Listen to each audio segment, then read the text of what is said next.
Welcome to this week's edition of Sun News at Noon. I'm Ben Dawson. And I'm Keziah Philpott. Thanks for tuning in.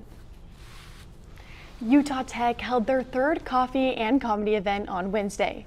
Milena Norija, UTSA's event coordinator, explains the process and planning that went into this event.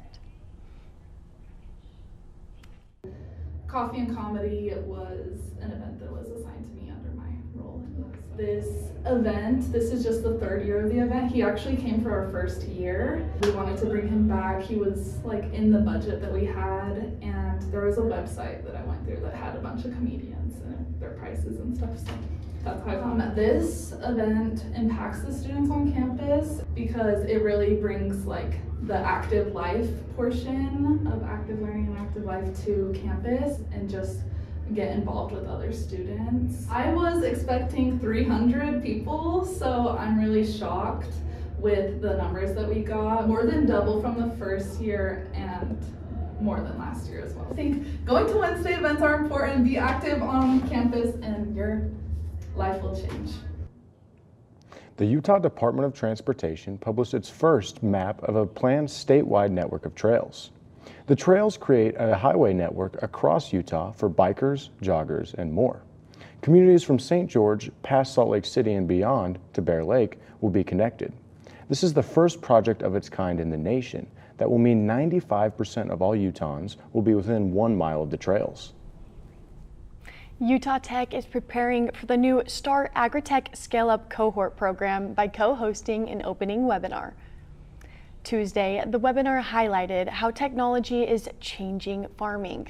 The program focuses on helping farmers grow more food with less work in dry areas by using technology like drones, sensors, and apps.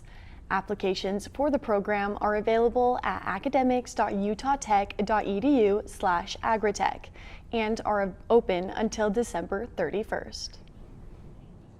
The newest and first authentic Italian gelato spot is now open on Sunset Boulevard, 10 minutes away from campus. Gigi Gelati owner Derek Klein, a St. George native, offers creative new flavors with what he says are the finest ingredients. The flavors include cowboy cookie with homemade chocolate chip cookies inside, salted Oreo, key lime and basil, mango, dark chocolate, and more. I was born here in St. George. I've lived all over the world developing restaurants and hotels. It's always been a dream to own an ice cream gelato shop. Who doesn't love gelato, right? This was kind of born out of necessity. I started spending about half my time here 4 years ago, and I just saw a need in the market to develop and create something that was a little bit more elevated and thoughtful around design and quality and experience. So that was where Gigi was kind of inspired, was from that need. And also I love a challenge as well. Together with my partners, created Gigi Gelati. I'm really excited to say that this is our flagship location.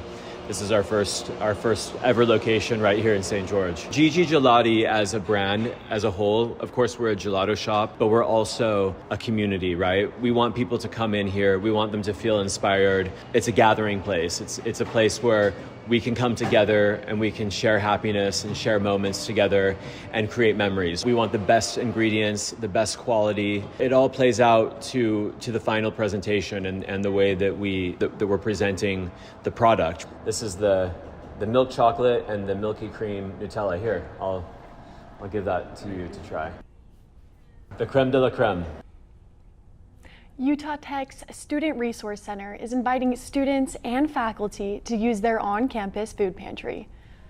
The Blazer Food Pantry is located on the first floor of the Browning Building and restocks every Wednesday. Students can make an account on app.pantrysoft.com and select their free groceries once a week. Donors and community partners help provide the food for students facing financial hardship. For any questions, contact the Blazer Pantry Care Team at 435-879-4485. I mean, oh my gosh, that ice cream looked delicious. I can't even tell you. It was literally incredible. The Nutella that was swirled on top was just high quality. I have to go get some. For sure. Coming up after the break, aspiring law student Curtis Keddington breaks down the pre-law resources available to students on campus. Welcome to Utah Tech University. From classrooms to cliffs and lectures to lakes.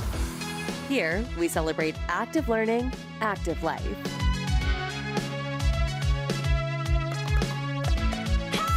Our trailblazers learn by doing, are career ready, and solve real problems with real partners to meet community needs. Here, students get the full college experience and choose from 300 affordable academic programs.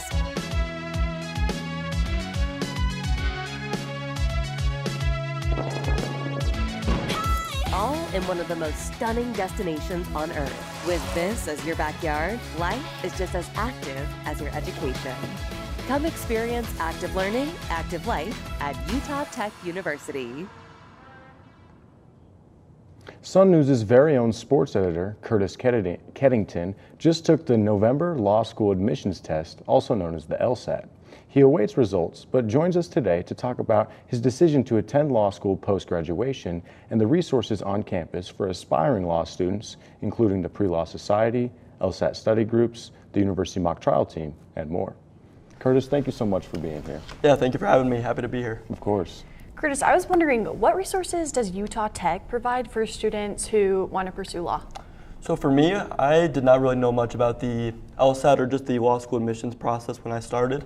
But I was able to meet with my pre-law advisor, and she was able to help me come up with things like a study plan or just resources that the LSAT itself provides. And I know that the Pre-Law Society provides resources as well. Yeah, the Pre-Law Society, I know they have a lot of events. They actually host LSAT study groups every 2 weeks about. And I was wondering, what kind of pushed you to make the decision to attend law school? So I've had interest in law since I was in middle school, kind of learning about law and just basic things. But being able to take some law electives while I've been here at Utah Tech has just helped me gain interest in law, and I've decided to go into that professionally. What advice would you give students who are preparing and are going to take the LSAT in the future? I think just meeting with your pre-law advisor as soon as you can and coming up with a plan.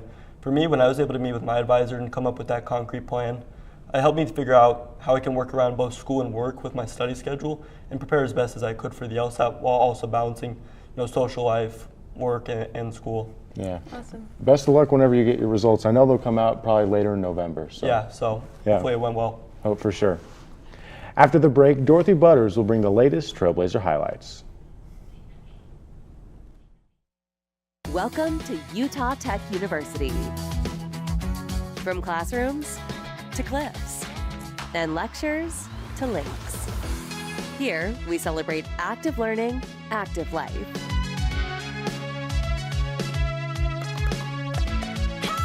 Our trailblazers learn by doing, are career ready, and solve real problems with real partners to meet community needs. Here, students get the full college experience and choose from 300 affordable academic programs.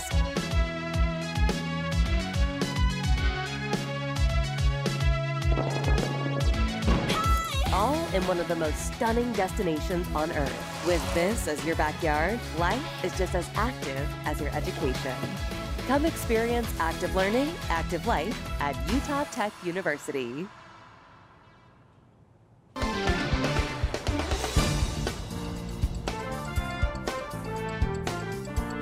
Men's basketball kicked off their season with their first opener win in 5 years. Senior Ethan Potter leads the team in points with 16.3, followed by Chance Turillo with 13.8. The Trailblazers are still in Honolulu, Hawaii, and face Mississippi Valley State tomorrow at 7:30.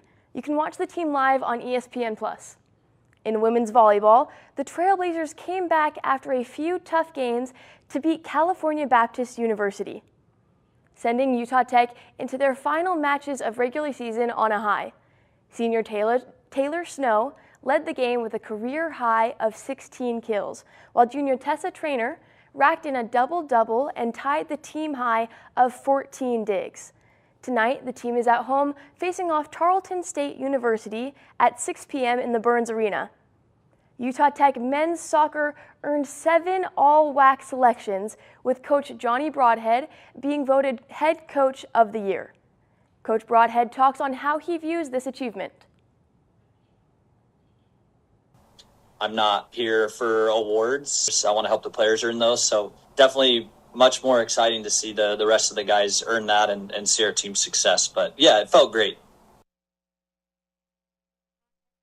Biggest responsibility to the players and university.